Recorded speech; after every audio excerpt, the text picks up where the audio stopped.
बिस्मिल्लाहिर्रहमानिर्रहीम, अस्सलाम वालेकुम। Welcome to my YouTube channel law students platform. आज हमारा टॉपिक है section 22 of specific relief act. Discretion is to decreeing specific performance, यानी कोर्ट अपनी डिस्क्रिशन को इस्तेमाल करते हुए स्पेसिफिक परफॉर्मेंस ग्रांट करेगी या स्पेसिफिक परफॉर्मेंस का हुक्म देगी। तो section 22 discretion is to decreeing specific performance. The jurisdiction to decree specific performance is discretionary and the court is not bound to grant such relief merely because it is lawful to do so. But the discretion of court is not arbitrary but sound and reasonable, guided by judicial principles and capable of correction by court of appeal. अब court जो specific performance का हुक्म देती है या specific performance grant करती है, ये डिस्क्रेशनरी रिलीफ है। जैसे मैंने आपको इंट्रोडक्शन वाले वीडियो में भी बताया था कि जो स्पेसिफिक रिलीफ एक्ट है ये सारा डिस्क्रेशनरी रिलीफ है। अब डिस्क्रेशनरी रिलीफ का मतलब ये है कि अगर कोई भी केस है तो कोर्ट उस पे अपनी सोचो विचार इस्तेमाल करे, यानी डिस्क्रिशन एक्सरसाइज करेगी। और अगर कोर्ट को लगेगा कि यहाँ स्पेसिफिक परफॉर्मेंस ग्रांट करनी चाहिए तो स्पेसिफिक परफॉर्मेंस ग्रांट करती है, और अगर लगेगा कि यहाँ नहीं करनी चाहिए तो स्पेसिफिक परफॉर्मेंस ग्रांट नहीं करेगी। लेकिन अगर इसका ये मतलब नहीं है कि कोई भी रिलीफ अगर लॉफुल है तो वहाँ कोर्ट अपनी डिस्क्रिशन को एक्सरसाइज करते हुए स्पेसिफिक परफॉर्मेंस ग्रांट कर दे। कोर्ट की तरफ से डिस्क्रिशन को एक्सरसाइज करना एक खुद मुख्तियार अमल नहीं है, यानी कोर्ट आज़ाद नहीं है कि ये कहे कि हमने डिस्क्रिशन को एक्सरसाइज करते हुए इसको स्पेसिफिक परफॉर्मेंस ग्रांट कर दी। पर जिस केस में वो डिस्क्रिशन को एक्सरसाइज करते हुए स्पेसिफिक परफॉर्मेंस ग्रांट कर दे वो साउंड और रीजनेबल हो और जुडिशियल प्रिंसिपल्स को फॉलो करता हो, यानी कोर्ट डिस्क्रिशन को एक्सरसाइज करते हुए स्पेसिफिक परफॉर्मेंस उसी केस में ग्रांट करेगी जिस तरह जुडिशियल प्रिंसिपल ने गाइड किया है। और अगर वो केस कोर्ट ऑफ अपील में चला जाए तो उसको करेक्ट करने के लिए भी वो केस कैपेबल हो। यानी सिंपली अगर मैं आपको बताऊं कि कोर्ट के पास अगर कोई भी केस जाता है तो कोर्ट अपनी डिस्क्रिशन को एक्सरसाइज करती है। पहले तो वो प्रिंसिपल्स देखती है जो इस सेक्शंस में दिए गए हैं सारे बुक में, और उसके बाद कोर्ट डिस्क्रिशन एक्सरसाइज करती है, अपनी डिस्क्रिशन को यूज करती है कि यहाँ पर कंपनसेशन होना चाहिए या स्पेसिफिक परफॉर्मेंस होना चाहिए। तो वहाँ पर वो डिस्क्रिशन के मुताबिक स्पेसिफिक परफॉर्मेंस या कंपनसेशन या दोनों ही ग्रांट कर देती है। लेकिन इस सेक्शन में कहा गया है कि कोर्ट जो डिस्क्रिशन एक्सरसाइज करती है वो भी उसके पास ये आज़ाद नहीं है, यानी कोर्ट उस पे खुद मुख्तियार नहीं है। डिस्क्रिशन तभी वो उस तरह ही इस्तेमाल करनी है जिस तरह जुडिशियल प्रिंसिपल्स में बताया गया है, पर वो स्पेसिफिक परफॉर्मेंस ग्रांट कर रही है वो साउंड और रीजनेबल हो। The following cases are in which court में properly exercise a discretion not to decree specific performance. नीचे दिए गए पहले हम दो केसेस पढ़ेंगे जहां पर कोर्ट जो है डिस्क्रिशन को एक्सरसाइज करते हुए स्पेसिफिक परफॉर्मेंस ग्रांट नहीं करेगी, और उसके बाद हम तीसरा केस पढ़ेंगे जहां पर कोर्ट डिस्क्रिशन को एक्सरसाइज करते हुए स्पेसिफिक परफॉर्मेंस ग्रांट कर देगी। अब हम पहला केस पढ़ते हैं। Where the circumstances under which contract is made are such as to give plaintiff an unfair advantage over the defendant, though there may be no fraud or misrepresentation on the plaintiff's part। ऐसी situations जहां पर contract इस तरह बनाया गया हो जहां पर प्लेंटिफ को डिफेंडेंट से ज़्यादा अनफेयर एडवांटेज मिल रहा हो, यानी प्लेंटिफ को डिफेंडेंट से ज़्यादा अनफेयर फ़ायदा हो रहा हो, और वहां पर भले ही प्लेंटिफ की तरफ से कोई भी फ्रॉड और मिसरिप्रेजेंटेशन ना हो। यानी इसमें यह कह रहा है कि अगर कोई भी ऐसी सिचुएशंस हैं, दो पार्टीज के बीच में एक ऐसा कॉन्ट्रैक्ट हुआ है जहां पर प्लेंटिफ को डिफेंडेंट से ज़्यादा फ़ायदा हो रहा हो और वो जो फ़ायदा है वो अनफेयर है, तो इस सिचुएशन में कोर्ट जो है प्लेंटिफ को स्पेसिफिक परफॉर्मेंस के लिए इनकार कर देगी, रिफ्यूज कर देगी। अब हम इसको एक एग्जांपल से समझते हैं। For example, A contract to sell and B contract to buy certain land to protect the land from floods. It is necessary for its owner to maintain an expensive embankment। B does not know of these circumstances and A conceals it from him। Specific performance of contract should be refused to A। A और B के बीच में एक contract हुआ। A ने B को कहा कि मैं आपको ये लैंड जो है सेल कर रहा हूँ। इनके बीच में कॉन्ट्रैक्ट हो गया। बाद में पता चला कि जो लैंड है उसको सैलाब या फ्लड से बचाने के लिए उसके चौथ गिर्द जो है एक महंगा किनारा बनाना होगा ताकि कोई जो फ्लड का पानी है वो अंदर ना आए। अब इन दोनों के बीच में कॉन्ट्रैक्ट हो गया। बी को ये चीज पता नहीं थी कि ये जमीन हर साल जो है फ्लड में डूब जाती है और इसको फ्लड से बचाने के लिए इस पे जो है महंगा किनारा बनाना होगा। तो बी इनकार कर देता है कि मैं ये जमीन नहीं खरीदूंगा। तो जो ए है वो बी पे केस कर देता है। ए यहाँ प्लेंटिफ होता है। ए कहता है कोर्ट में कि इस हमारे और इसके बीच में कॉन्ट्रैक्ट हुआ था और बी अब मुझसे ये ज़मीन खरीद नहीं रहा। तो कोर्ट में बी कहेगा कि यहाँ पर ए को अनफेयर एडवांटेज हो रहा है और मुझे बहुत नुकसान हो रहा है क्योंकि इसने मेरे से ये बात छुपाई थी और अगर मैं इससे ये ज़मीन खरीद रहा हूँ तो मुझे इसके किनारे बनाने के लिए बहुत खर्चा करना पड़ेगा, वरना ये हर साल ज़मीन डूब जाएगी। तो इस केस में ए है यानी जो प्लेंटिफ है, जो जिसने जाके केस किया है, उसको अनफेयर एडवांटेज मिल रहा है डिफेंडेंट से भी ज्यादा। यानी ए को बहुत ज्यादा फायदा होगा क्योंकि उसकी जो जमीन है वो हर साल डूब जाती है और अगर वो उसको सेल कर देता है तो नुकसान उसको होगा, यानी किनारा बनाएगा, उसका बहुत ज्यादा खर्चा आएगा। तो इस टाइप के केस में जो कोर्ट है वो प्लेंटिफ को स्पेसिफिक परफॉर्मेंस इनकार कर देगी, रिफ्यूज कर देगी, यानी ए को जो है स्पेसिफिक परफॉर्मेंस के लिए इनकार कर देगी। तो पहले केस में ये है कि जहां पर अगर किसी भी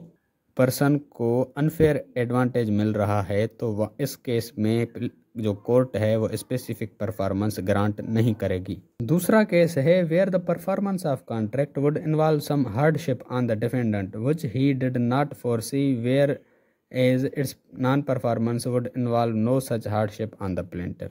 ऐसा कॉन्ट्रैक्ट जहां पर अगर डिफेंडेंट उसको परफॉर्म करता है तो उसको बहुत ज़्यादा हार्डशिप का सामना करना पड़ेगा जो उसने कॉन्ट्रैक्ट करते वक्त प्रेडिक्ट नहीं किया था। यानी उसको इतना पता नहीं था कि अगर मैं इस कॉन्ट्रैक्ट में एंटर होता हूं और इसको परफॉर्म करने के लिए मुझे जो है बहुत सारी हार्डशिप्स का सामना करना पड़ेगा और अगर इसको परफॉर्म नहीं किया जाए तो प्लेंटिफ पे कोई भी हार्डशिप नहीं होगी, कोई भी नुकसान प्लेंटिफ का नहीं होगा। तो इस टाइप के केस में भी कोर्ट जो है स्पेसिफिक परफॉर्मेंस रिफ्यूज कर देगी प्लेंटिफ को। अब हम इसको एग्जांपल से समझते हैं। अब यहाँ पर ए और बी के बीच में एक कॉन्ट्रैक्ट हुआ। ए ने बी को कहा कि मैं आपसे एक जमीन खरीदूंगा। अब उन दोनों के बीच में कॉन्ट्रैक्ट हो गया, लेकिन ए को इस चीज का पता नहीं था कि उस जमीन में अंदर जाने के लिए या उस जमीन से बाहर आने के लिए उसे कोई रास्ता ही नहीं है। तो एक क्या करता है, ए कहता है कि मैं इस जमीन को जो है नहीं खरीदूंगा क्योंकि इसको रास्ता ही नहीं है। तो बी अगर उस पर केस कर देता है, यानी बी प्लेंटिफ और ए डिफेंडेंट, तो ए कहेगा कि मुझे यहाँ पर हार्डशिप का सामना करना पड़ रहा है। अगर मैं इस कॉन्ट्रैक्ट को फुल परफॉर्म कर रहा हूँ तो मुझे बहुत ज्यादा जो है हार्डशिप का सामना करना पड़ेगा क्योंकि इस जमीन में अंदर जाने के लिए कोई भी रास्ता नहीं है। तो यहाँ पर बी को जो है कोर्ट स्पेसिफिक परफॉर्मेंस रिफ्यूज कर देगी, यानी ए पे, यानी ए जो है डिफेंडेंट है उस पे स्पेसिफिक परफॉर्मेंस इम्पोज नहीं करेगी क्योंकि उसको हार्डशिप का सामना करना पड़ रहा है।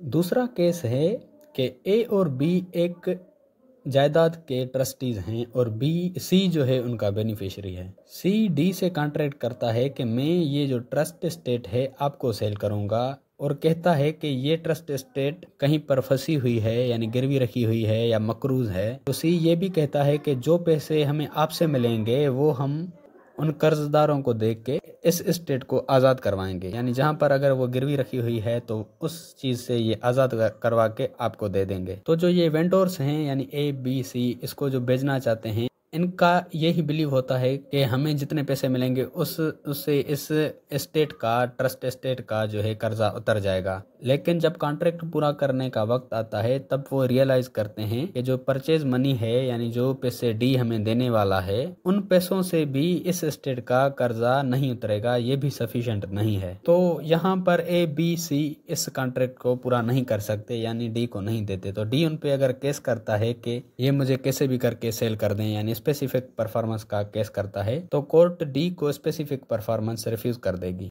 अब डी को स्पेसिफिक परफॉर्मेंस क्यों रिफ्यूज कर देगी? क्योंकि ए बी और सी ने जो कॉन्ट्रैक्ट किया था डी से सेल करने का, तो अब यहाँ पर इन वेंडर्स को, यानी सेलर्स को बहुत हार्डशिप का सामना करना पड़ रहा है क्योंकि वो उनकी जो प्रॉपर्टी है वो किसी चीज में फंसी हुई है या गिरवी रखी हुई है और उनके पास इतने पैसे नहीं हैं कि वो पैसे दे के उस चीज़ को आज़ाद करवाएं, उस प्रॉपर्टी को आज़ाद करवाएं। और जितने पैसे डी उनको दे रहा है, यानी मिसाल के तौर पर डी उनको 10 लाख रुपए दे रहा है, लेकिन वो जो स्टेट है वो 20 लाख रुपए के लिए फंसी हुई है, तो 10 लाख वो कहाँ से लाएंगे? तो इसका मतलब उनको बहुत सारी हार्डशिप का सामना करना पड़ रहा है। डिफेंडेंट यानी ए, बी और सी, और प्लेंटिफ जो है डी, जिसने जाके केस किया है स्पेसिफिक परफॉर्मेंस का। तो यहाँ पर कोर्ट अपनी डिस्क्रिशन को एक्सरसाइज करते हुए डी को स्पेसिफिक परफॉर्मेंस रिफ्यूज़ कर देगी, ये कह के उसको जो है प्लेंटिफ्स को यहाँ पर हार्डशिप का सामना करना पड़ रहा है। अब तीसरा केस है। इस केस में जो कोर्ट है अपनी डिस्क्रिशन को एक्सरसाइज करते हुए स्पेसिफिक परफॉर्मेंस ग्रांट कर देगी। Where the plaintiff has done substantial acts or suffered losses in the consequences of contract capable of specific performance। ऐसा कॉन्ट्रैक्ट जहां पर प्लेंटिफ ने अपनी तरफ से यानी जो उसका पार्ट था उसने वो काम सारा कर चुका है, यानी सब्सटेंशियल एक्ट्स उसने कर दिए हैं, और उस कॉन्ट्रैक्ट में उसको जो है बहुत सारे लॉसेस भी हुए हैं, और वो कॉन्ट्रैक्ट स्पेसिफिक परफॉर्मेंस का कैपेबल भी है, तो वहां पर कोर्ट स्पेसिफिक परफॉर्मेंस प्लेंटिफ को ग्रांट कर देगी। अब इसको हम एक एग्जांपल से समझते हैं। For example, a sells land to railway company who contract to execute certain works for his convenience. The company take the land and use it for their railway. Specific performance of contract to execute the works should be decreed in favor of A। ए और railway company के बीच में एक contract हुआ। ए ने railway company को एक ज़मीन cell कर दी जिस पर वो रेलवे के काम करेंगे, यानी रेलवे के लिए इस्तेमाल करेंगे उस ज़मीन को।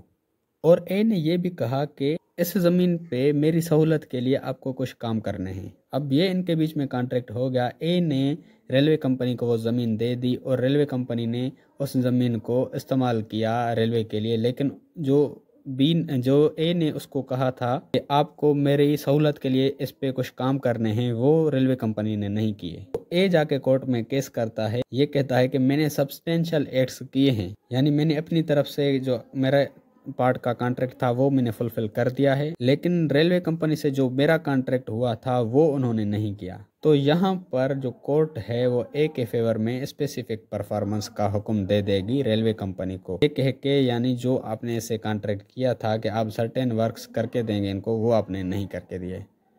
तो इस केस में जो कोर्ट है वो स्पेसिफिक परफॉर्मेंस प्लेंटिफ को ग्रांट कर देगी। अब इसका हम क्विक रिव्यू करते हैं कि कोर्ट जहां पर अपनी डिस्क्रिशन का इस्तेमाल करते हुए स्पेसिफिक परफॉर्मेंस ग्रांट करती है या नहीं करती है।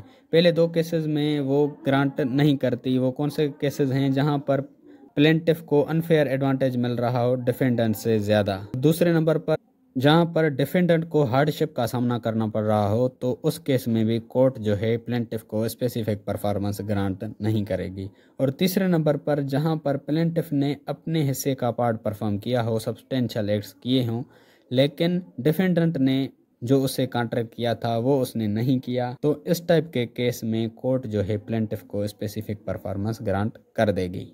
तो ये था हमारा आज का टॉपिक। उम्मीद है कि इस टॉपिक में आपका कॉन्सेप्ट क्लियर हो गया होगा, और आपको ये वीडियो कैसी लगी कमेंट्स में ज़रूर बताएं।